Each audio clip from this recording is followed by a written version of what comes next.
everyone, it's Leanne here. Welcome to another video at my YouTube channel. Today I'm going to share with you this Prismacolor set of pencil crayons or colored pencils that I received. I bought this on Amazon, so I just wanted to do an unboxing and show you guys what these are about and do some swatches as well. So I have here Strathmore mixed media paper. This is the 400 series. And this is 140 pounds, so it's a pretty good weight. And you can use this with wet or dry media. So you could use it for pencil crayons, or colored pencils, or Copic markers, anything of that sort. So both ends of the spectrum. So one thing to note with these Prismacolor Premier Pencil Crayons, there are a few different types. And I've been doing a lot of research into Prismacolor because I am looking to pick up some artist grade pencil crayons. I do apologize if any of you don't call them pencil crayons. That's what we call them in Canada. I know colored pencils is actually the proper term, but I have a hard time getting used to that, so I'll try my best. So there are a few different types of the Prismacolors. There's not just the one brand, which is Premier, but these are Verithin. So they have a harder lead, and I think you may have seen the softer lead versions, and those are the ones that blend really well and are very creamy when you write with them. And they're really good for coloring as well. If you were to color some stamps and you would use Copics, you could also use those pencil crayons and it would give a similar result and with a different medium. So these are Verithin, and they have the hard lead, so they're good for detail and finer work. So let's open these up and take a look. So if you take a look on the back here, it talks about what Verithin means and what the difference is. So these are hard, thin leads that come to a finer point, and they're ideal, it says, for outlining, detailing, lettering, and cleaning up edges. So if you are using the other type of pencil crayon, colored pencil from Prismacolor, it will be a softer, creamier lead, like I mentioned. So it's nice to get those blends, but you don't get those crisp edges. So that's why I picked up this set, is because I want something to be able to do those finer edges and also do detail. And these come in sets of 12, 24, and 36. I've picked up the 36 color set. This box is actually cardboard. They do have some colored pencils that come in tin cans. These are, of course, in a box. So for opening these pencil crayons, these colored pencils, they have a little flap down here. I'll shut this so you can see. So this is actually sealed like this, and this holds the bottom together. So you'll want to pull out this little tab here, and this loosens it from the outside cover. It's wrapped in a cover, so you'll want to pull the inside box down. And this one's a little stiff because it's new. So you pull it down like this, and then there's a perforation on the lid here, and I'm just going to take my X-Acto knife and cut those breaks in the perforation. And then make sure this line is nice and trimmed. It should break open like that. And then what you can do is bend this back like this.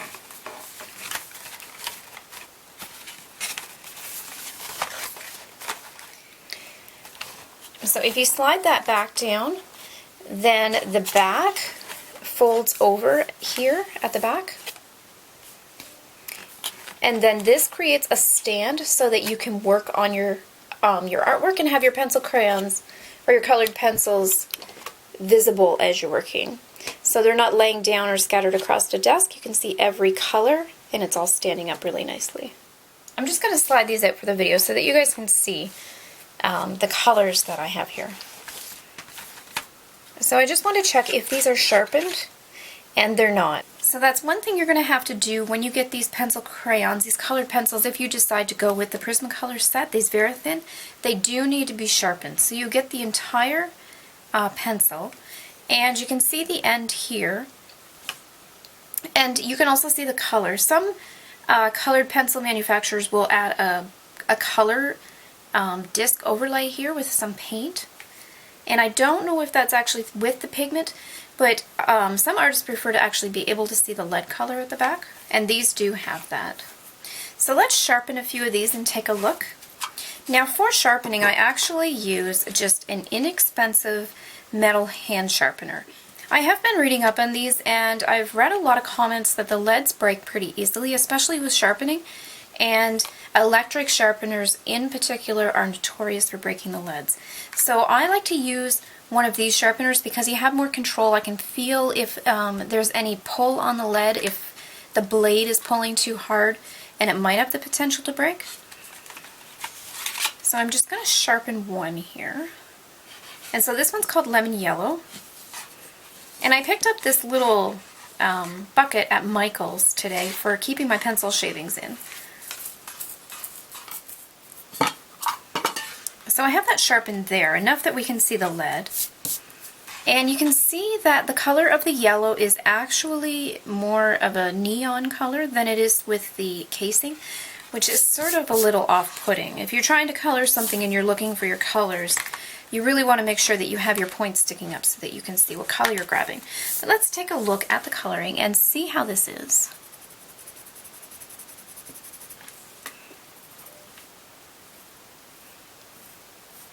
So these leads are pretty tough. They mark the paper. They actually score into the paper. I'm going to sharpen another color so we can try some blending, and you should be able to see this color on camera a little bit easier. This one is simply called orange. There's no fancy name for it. So now if we take a look here,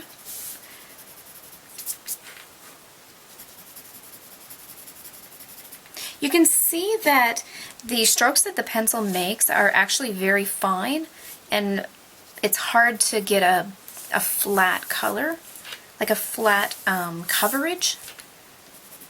It takes a lot to wear down the point as well.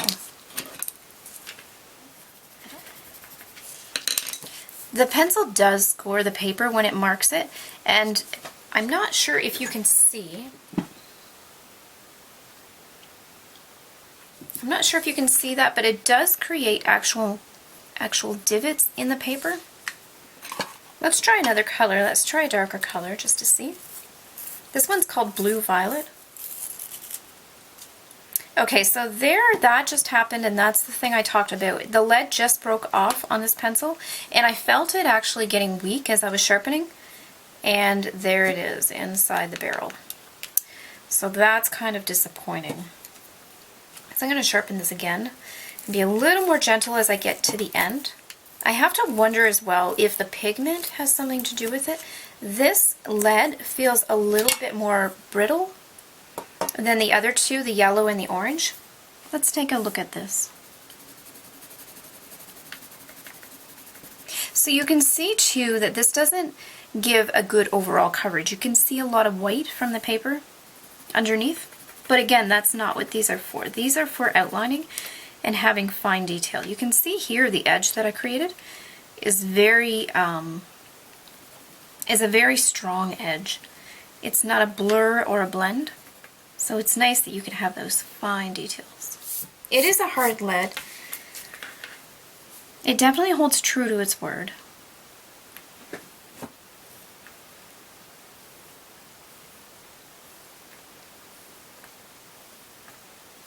You can see those are very, very fine lines.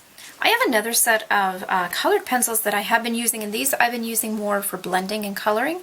And these are made by Faber-Castell, and they are just an inexpensive set I picked up from Toys R Us actually in a coloring book section, and I think I paid around $10 for these, and they came in a pack of 24. So just to do a comparison for the fine line, you can see how the lines with this one start to break up, and you can see the white showing through the paper. I'll zoom in a little bit so you guys can see that better. So you can see how those lines have breaks in them, and from here over is the Faber-Castell, and this is just a regular coloring pencil. And then from here over this way is the Prismacolor Premier. And so you can see how fine that point is. It's also easier to get a darker stroke by pressing, whereas I would assume you wouldn't get very dark, and Again, I'm pressing harder here, and the color looks almost the same, just the line looks a little wider. And you can see as I press with the regular colored pencil, the line gets thicker. So these do hold true to their word. They are a harder lead, and they do fine lines. I'm pretty impressed with this line. It's probably thinner than what a ballpoint pen would draw.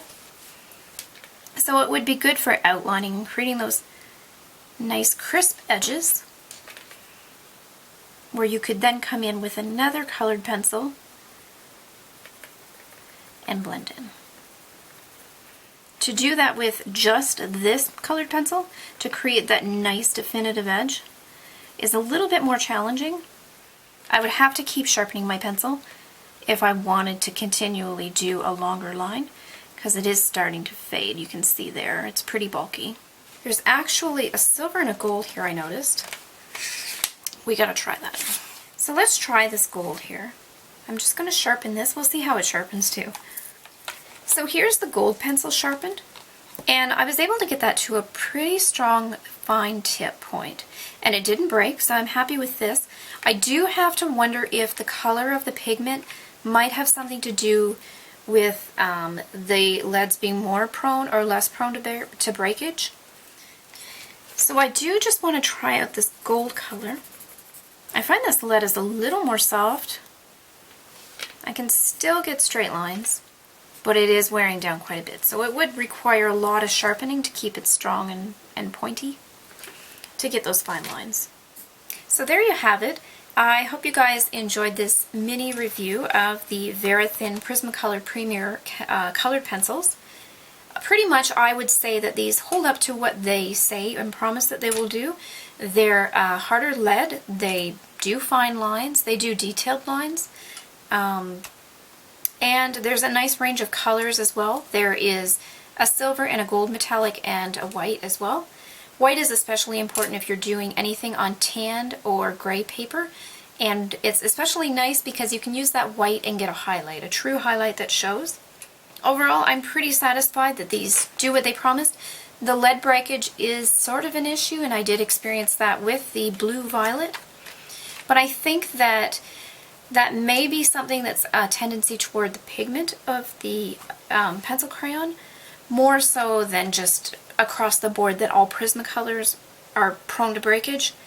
I would recommend using a hand sharpener instead of anything electric, and I used a metal sharpener opposed to a plastic one, which I think also may make a difference. So I hope you guys enjoyed this video. If you did, please give it a thumbs up and be sure to subscribe so you're notified the next time I post a video. Thanks so much for watching.